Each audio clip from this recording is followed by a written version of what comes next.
Would you be the jerk for telling your own sick mother that you prioritize your in-laws? We'll get into that in a bit, but first, am I the jerk for not attending bio daughter's wedding because her stepsister was not invited? Bio daughter's dad and I's relationship did not end on good terms, and while I tried my best to keep the children out of it, he did not agree, and in an attempt to get the kids to side with him, he went on a smear campaign against me. While he didn't accomplish his goal of getting them to want to be with him, he was successful in straining my relationship with my daughter. I tried therapy and every possible thing, but once she was old enough to refuse, she stopped participating. I remarried when bio daughter was 13, and my husband had a daughter who's 2 years younger than our bio daughter, since in the beginning the girls did not get along. At first, bio daughter was the one instigating, but eventually in their teen years, the hate became mutual. Both girls are now in their mid-20s, and their relationship has not gotten any better. Bio daughter's getting married next year, and she's having a fairly large wedding. I knew since the beginning that stepdaughter was not in the wedding party, but everyone assumed she was at least invited to the ceremony. While talking about the wedding, the topic of stepdaughter was brought up,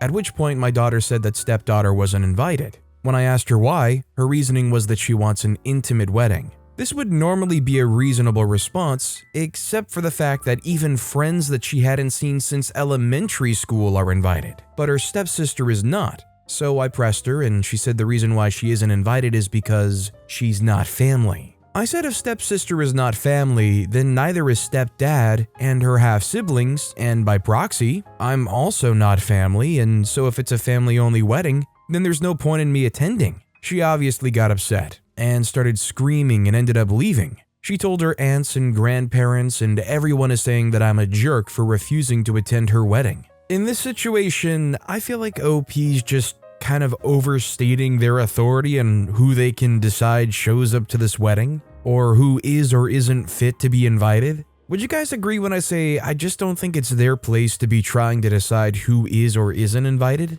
Also, hi, I'm Steven, and if you guys enjoy getting to decide whether or not all of these people are jerks, why not hit those like and subscribe buttons down below? That said, our next story is, am I the jerk for marrying a child-free woman when I have kids? I know a lot of you are going you're the jerk with just the title, but hear me out. I, male 30, married my high school sweetheart when we were 19 and had 2 kids, male 9 and male 7. It was not a happy marriage, and arrival of baby number 2 pushed us to divorce. We had shared custody 50-50 for 5 years, till I had to move to a different state for work. My ex and I discussed, and she said she wanted to keep them full-time. She also expressed a wish for her husband adopting our kids, and I agreed. He'd been acting like a dad to them for 4 years, and will be more a dad to them now since I moved. I only started to date when I moved state. I realized a lot of women my age or younger plan to have kids in the future. I don't want to. I love my kids, but I also know how hard it is to raise young children, and don't want to do it again.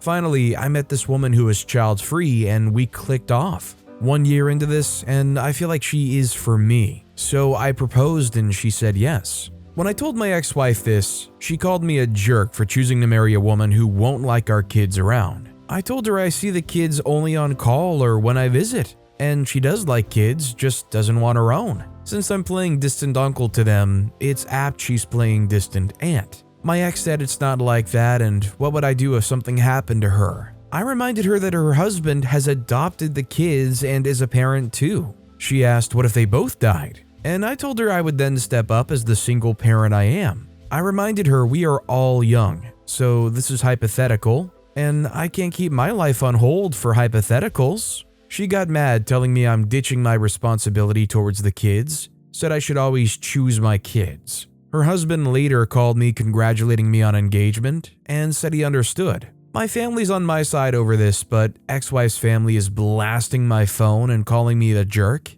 Am I the jerk? My fiancé know about my children and the circumstances. She has no problem with it as long as she's not expected to parent them, and I have no plan to ever ask her to be a parent. She has more of a fun aunt role with my kids. A lot of you are hung up on the distant uncle part. Let me clarify. My kids know I am their father. We video call almost every day. I visit them on long weekends and spend Christmas with them. I called my role that of an uncle because I know what the role dad entails. I realistically can't parent them from where I am. It's a fact. About ditching my responsibility onto another guy, it was the best decision for the kids. This guy was a friend of ours and he can't have kids of his own. It's knowing that he'll truly love my kids as his own that let me agree to adoption. About moving, my career is very important to me. The plan was always to move, since we married. Divorce and split custody made me stay on for 5 more years. Staying any more would have essentially ruined my career.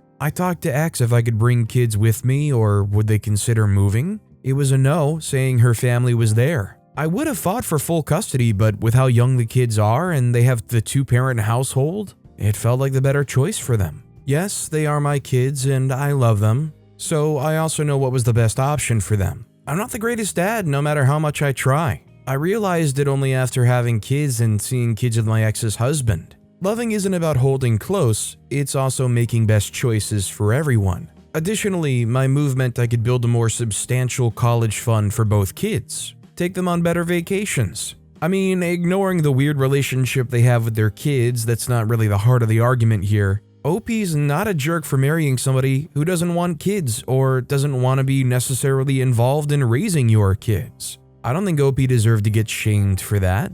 Our next story is, am I the jerk for asking for a dress code exception and ruining my relationship with my sister-in-law? I, female 28, am a Muslim woman. I was not raised Muslim, but I converted during a difficult time in my life, and I honestly believe it saved me. My husband, male 30, was there for me during this time, and has always understood my reasons and is very supportive despite being an atheist himself. My husband's sister, female 24, is getting married and asked me to be a bridesmaid, which I'm thrilled to do. We've chosen a modest dress which I can wear with a hijab, and there are no qualms on that front. The issue comes with her bachelorette party. She wants a Vegas-themed party and all the girls must wear bikinis in coordinating colors. Now, I wouldn't mind this if I was just in the company of women, but I cannot show off my body in front of men. And 2 of the bridesmaids are my sister-in-law's gay best friends, male 24 and male 25. These 2 guys are lovely and I have absolutely no issue with them, but I cannot wear a bikini in front of them. I try to compromise with my sister-in-law and wear something modest but still in the color scheme, but she says I'm being homophobic and ruining the vibe of the party. She said if I can't wear a bikini, then I shouldn't bother being a bridesmaid at all. My husband said I need to do whatever makes me feel comfortable, but my mother-in-law, female 62, is saying that I'm driving a wedge in the family over nothing. And it isn't like I've never worn a bikini before and I can set aside my ideas for one night. She said that they don't count as men under the Muslim definition because they're gay and won't look at me like that, and I'm purposely being difficult. My sister-in-law has followed through with uninviting me over this and said she'll never be able to see me the same way again because of my selfish behavior. So I come to the internet to ask if I'm being the jerk. Yeah, I don't think OP's the jerk here. They have a very clear, established tradition and belief. The fact that everybody's trying to pry into OP's beliefs and make them compromise on them is kind of just disappointing to see. I don't know if there's a great compromise here when you're establishing you have to wear bikinis here, but OP obviously deserves a pass in some way or another. This next story is, am I the jerk for telling my mom she doesn't understand because she's never been pregnant? I, 28-year-old male, was adopted by my mother. She was incapable of conceiving a child after having a hysterectomy due to a horrible accident. She's grieved her uterus and biological children, so it's not a subject we bring up. My fiance is 27 weeks pregnant and has diagnosed hyperemesis gravidarum. We just got a diagnosis finally after no one was listening to, and we're trying to get her body back on track, but some things are too much. We had my mother and father over yesterday night for dinner. My mother wanted to teach my fiance how to cook an authentic Italian meal. After many apologies, my fiance said she couldn't take the smell and went upstairs. My mother is short-tempered. She's old-fashioned Italian and is very strict and judgmental.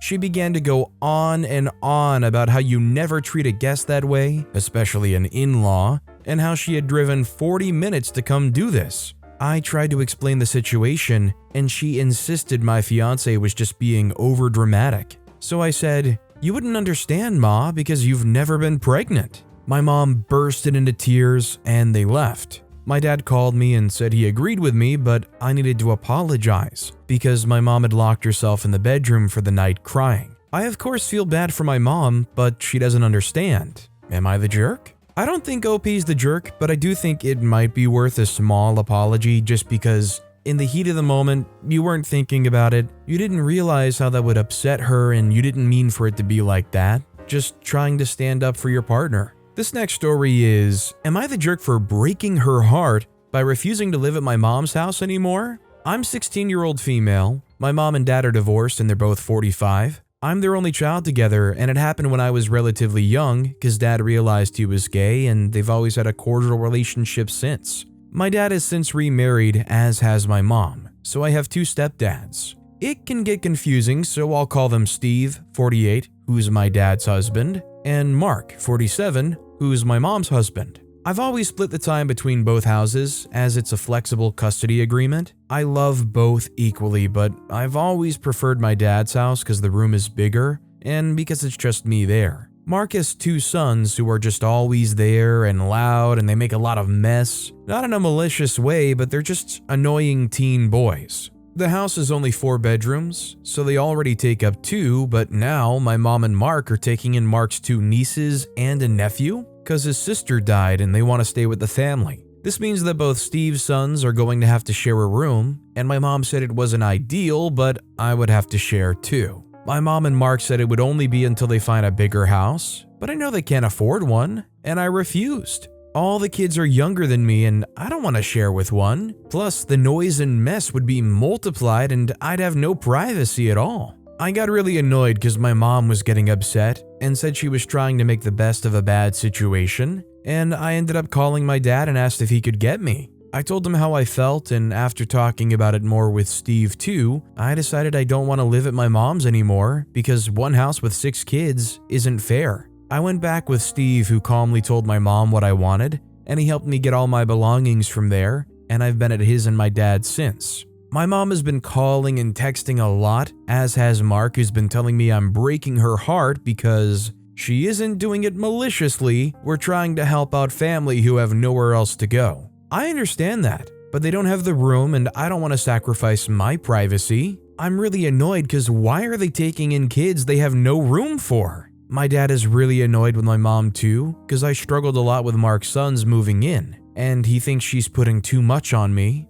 Steve has been really supportive and isn't bad-mouthing anyone, and thinks I'm justified in my hurt, and has been hugging me and stuff a lot since I can't stop crying. Am I the jerk? I definitely don't think OP's the jerk. When you're a 16-year-old, you deserve privacy, you deserve a room of your own if it can be done. And what I think is especially wrong about this is this expectation that you're going to share a room with people you've never met, you have no connection to, you have no relation to. I think OP's feelings are extremely valid. This next story is, am I the jerk for not wanting my cousin to use my deceased child's name and making a TikTok my aunt who was pushing the matter? I, 27-year-old female, had a baby girl in November 2017. I had spontaneous placenta abruption. She died 4 days later. Her name was Audrey. I named her after my father, Dennis, 59's, mother. My father's sister, Gloria, 60's, never came to see my daughter or I in the hospital, despite my family calling her numerous times. Gloria was always controlling and possessive over my grandparents. It was always an issue between Gloria and the rest of the family. I remember her always making snarky comments about how my grandparents favored Dennis's kids over her grandkids. In November 2022, my second cousin Anne, 25, Gloria's granddaughter, announced she was pregnant. And a few days after she found out the gender in December, Anne made a post about names she was considering. One of them was my little angel girl's name. Tears came to my eyes seeing the shape of my little girl's name. I was so confused why my cousin would even think of using it. I messaged and let her know that would make me really uncomfortable. Anne was super understanding, and she said she was only considering it because her granny suggested it as a way to honor her mom, and it's a family name, which did not surprise me. My grandma's name was not a family name. It was her name only and then my daughter's. Every year, my dad has a gathering in early December. After gifts, I was sitting on the floor playing with my second child, female, 3. I heard Gloria discussing Anne's pregnancy with my other uncle and aunt. She said Anne was having a girl and then started speaking about names.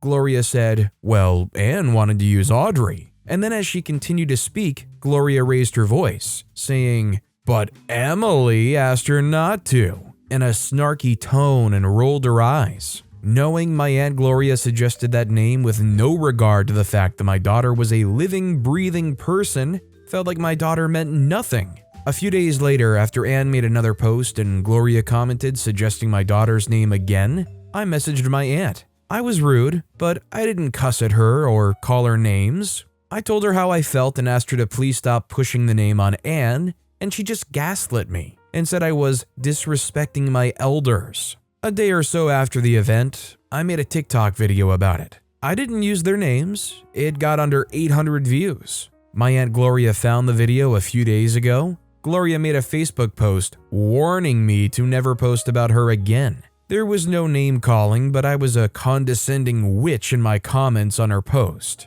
I told Gloria my feelings and didn't think about hers, like she hadn't thought about mine. Gloria just continued to gaslight me and continued to tell me she's my aunt and my elder, and I was in the wrong. My aunt and some other family members are saying I am wrong for making a TikTok and making such a big deal out of the situation in the first place. So, am I the jerk? I definitely don't think OP's the jerk here. I mean, you literally birthed this person. It's not like they didn't exist. And this isn't like it's some really early stage thing that maybe would be unhealthy to have such a connection to. And the fact of the matter is, it doesn't even seem like Anne is that crazy about the name anyways. So for Aunt Gloria to keep pushing the name is just so callous. This next story is, am I the jerk for telling my sister gender reveal parties are tacky and attention-seeking? My sister, 25-year-old female, has always been a bit of an attention seeker. She would always announce her grades, new jobs, raises, etc. whenever the family was together. It killed me when she used to tell the entire family she got a 100 on her test in a class that we were taking together,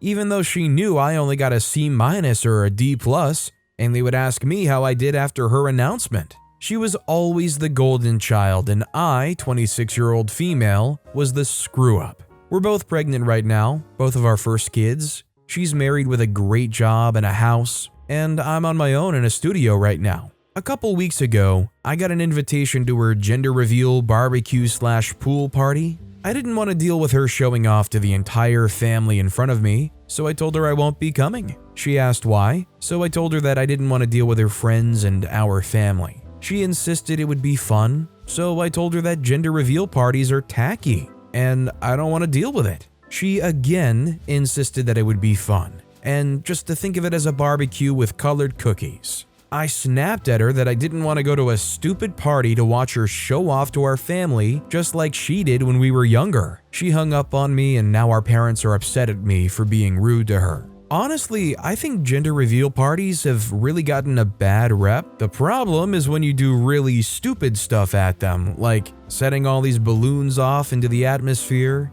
or God forbid all these things that shoot something or set something on fire potentially. I think OP's got some deep-rooted feelings whether or not they were genuinely inspired or not, but those are manifesting in a very unhealthy way, and OP hasn't provided enough clarification here to not come across as the jerk. It just seems like they're jealous that they can't live up to the achievements and accomplishments of their own sibling. Our next story is, am I the jerk for not getting my sister to leave my wedding? My wedding was on a small island with the main boat taking everyone back, 45-minute journey at 1 a.m. We paid for 2 additional boats, 8 p.m. and 10:30 p.m. for anyone who couldn't party until early morning. My sister messaged us prior to the wedding and told us she was trying to sort out her own private boat at 8 p.m. as she had to get my young nieces to bed. We told her we could organize one for her, as we already had to get the photographer back at 8 p.m. She agreed. Note, she previously asked us to move our wedding date forward 1 week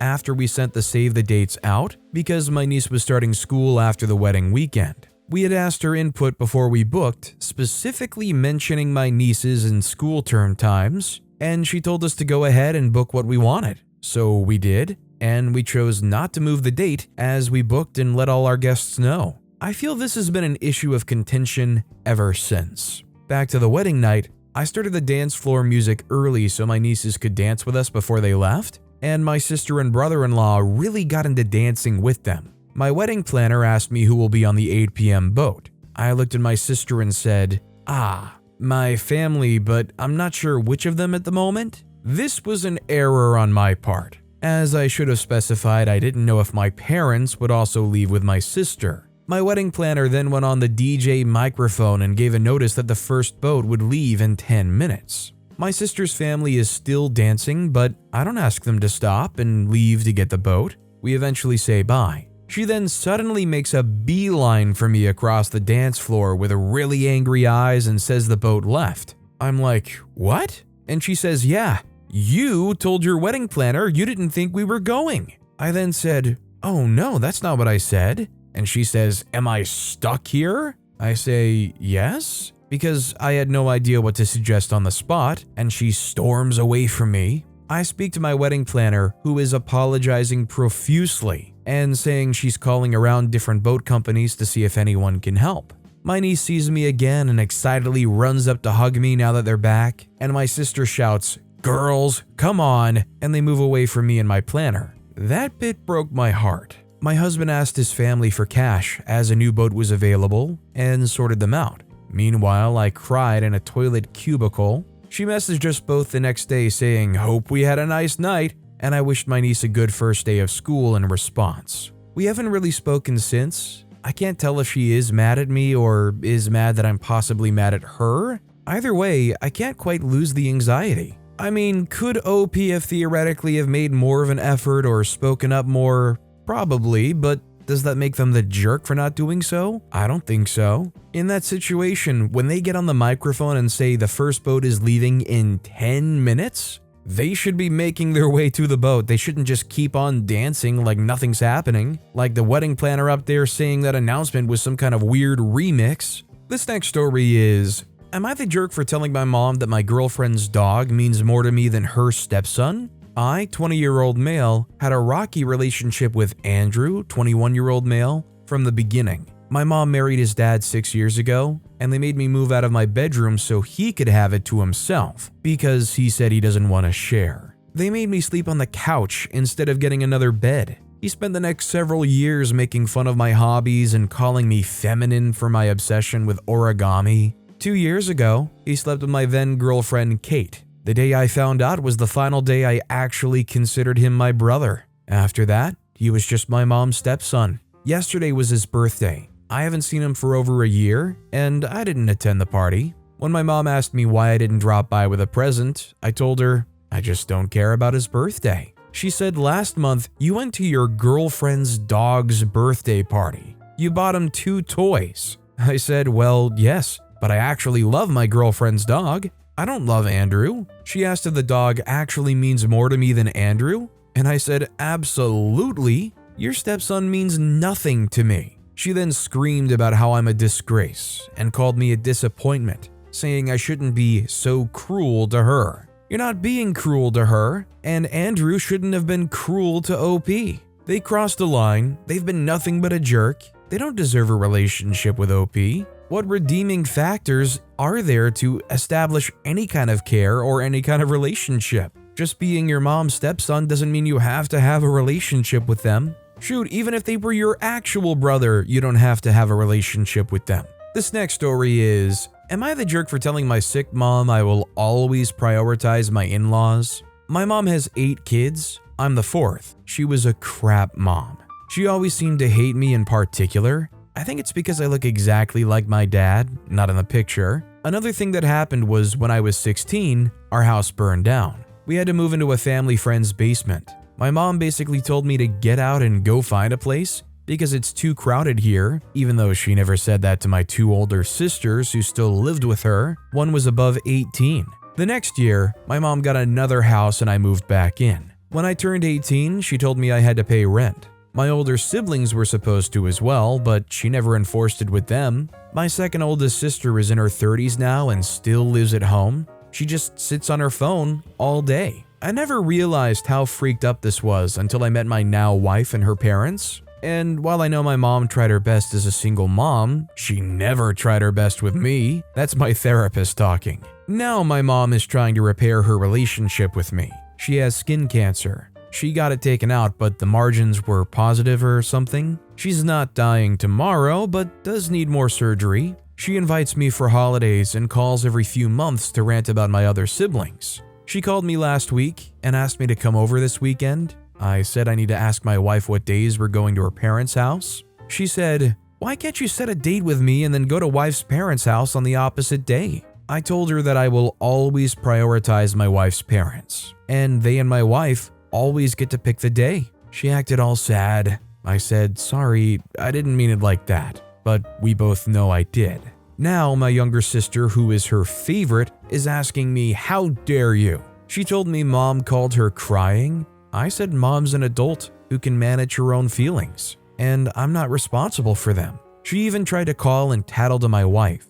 Little does she know, if it were up to my wife, we wouldn't talk to any of them. My sister said that upsetting an older sick person can make them take a turn for the worse, and if anything happens to mom, it's on me and I need to call and tell her I love her. My wife says don't worry about it. Am I the jerk? OP is not the jerk, and I think they said it perfectly when they said their mom's an adult who can manage her own feelings and they're not responsible for them. If she didn't treat you that well growing up, honestly, she should probably recognize and be grateful that there's any kind of a relationship. This next story is, am I the jerk for making my husband leave a wedding reception with me? My husband, 34-year-old male, and I, 32-year-old female, have been married for 8 years and have 2 kids. 6 and 4. I'm currently 7 months pregnant with our 3rd child. This has been by far my worst pregnancy. Overall, health-wise, me and my baby are fine, no major issues, but the general fatigue and discomfort of being pregnant while also having 2 other kids to take care of is wearing on me. I've also had more nausea and terrible heartburn. As a result of me being tired literally all the time, my husband's had to take on a lot of additional household and childcare duties. He's been great about it, and things are still running smoothly, even though I can do about 1/3 of the household and kid stuff I usually do. This past weekend, we attended a wedding for one of my friends from college. My husband knows a lot of people in this friend group, and he was really looking forward to some adult social interaction. The wedding was a 3-hour drive from our place, so we got his parents to babysit and booked a hotel so we wouldn't have to drive home and could enjoy the reception. I felt fine all day up until halfway through the reception, but it was like I hit a wall energy-wise and started getting terrible heartburn. My husband was off mingling with people while I pretty much just sat at a table for over an hour talking with whoever came by to say hi. My husband came over to check on me, and I told him that I wasn't feeling well and wanted to leave. He asked if I would be comfortable taking the shuttle back to the hotel by myself so that he could stick around and keep socializing. I told him I want him to come back to the room with me in case I start feeling worse so that he can take care of me. He didn't protest or argue with me, but he did give a big sigh in the, okay, fine kind of way. When we got back to the room, I was so exhausted that I fell asleep immediately. He was short with me all morning as we were getting ready to leave. A lot of one-word answers kind of stuff. On the way home, I asked him what his deal was, and he said he's frustrated that I made him go back to the room with me only for me to fall asleep. He said if he knew I was just going to fall asleep, he would have stayed at the reception for longer. He said that this was the first social interaction he's had in months, and with the new baby coming, will probably be his last social interaction like that for months again. I told him that I didn't make him come back with me. I just told him I wanted him to in case I felt worse. I also told him my health should be his priority over any social event anyway. He said that I wasn't really giving him a choice, because if he stayed, even if I fell asleep right away like I did, I would still hold it against him that he chose wrong. He said he was just enjoying behaving like an adult instead of a dad for one night, and he's allowed to be frustrated that was cut short. It might just be hormones, but his attitude is making me feel guilty about this. I don't know if OP's really the jerk for making them come back with them, but I do think OP's the jerk for heavily fighting on that point. Because in that situation, he was literally coming to you and saying, "Hey, can I stay here?" And you told him to his face, "No, I want you to come back with me." What are they going to do, say no to their pregnant wife? I think it's pretty clear that OP gave them a near ultimatum to make there. But with that being said, that's all the time we have for today. Now, if you want to hear another crazy Am I the Jerk Here story, check out that video on the left. Or if you missed my latest video, check out that video on the right. That said, I'll see you all next time with some more stories.